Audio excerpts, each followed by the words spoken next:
Yo, meron tayong gagawin ngayon na Avanza na blurred tsaka puro scratches na dahil sa pinapakay nila acid rain. Meron ding marka ng wiper marks. Tapos ayan o, ito yung before. Makikita nyo ay may gasgas. Maraming gasgas sir, makikita nyo pag may kasalubong sir, no?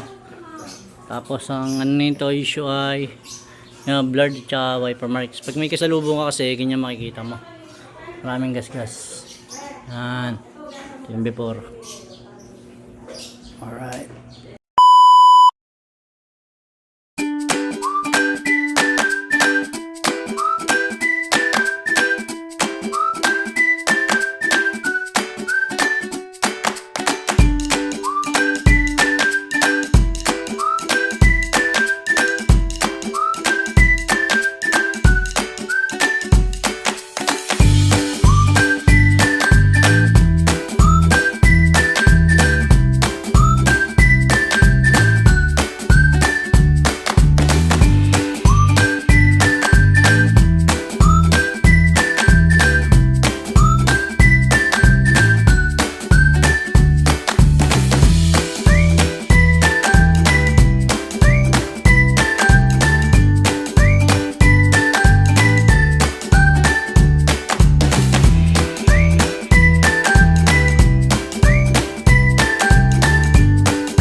Kaya ito, naggawa na natin ito, sanding na natin yung client na doon sa court. Nagbabasketball si Sir ayun.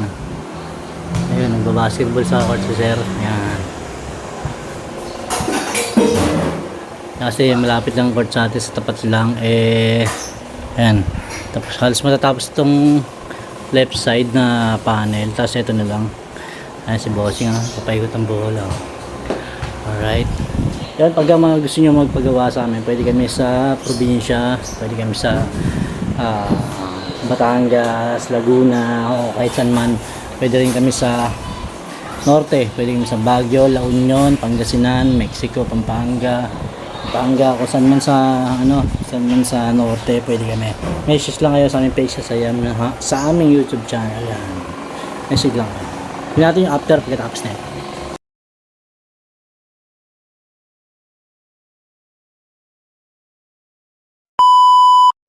Ito'y gawa natin na windshield sa Avanza. Tingnan nyo naman. Wala na scratches, wala ng blurred, and napaling sa nanyang salamin. Chanyang windshield. Wala naman masasabi si bossing dito. Tara na, boss. Balikan na rito and pwede ka ng worry. Maraming salamat, bossing, and isinayos sa aming patience sa aming YouTube channel. Thank you. Yo, what up? Natapos na tayo sa ginawa natin dito sa Avanza. Bali, ang ginawa natin dito ay windshield lang. Avanza na ginawa natin. Palis na si bossing. Dito yan sa Imus, Cavite. Hanapin nyo lang ako. Message lang kayo sa aming page tsaka sa aming YouTube channel. And peace out.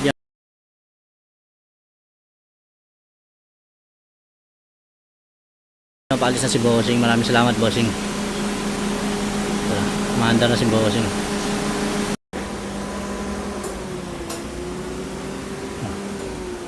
Alis na si bossing. Okay na.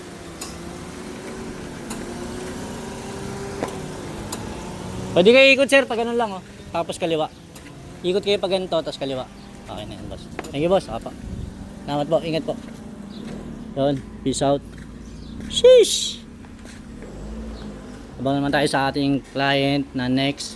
Pangalawang client natin. Mamaya pupunta galing from Makati naman yung client natin mamaya. And sheesh!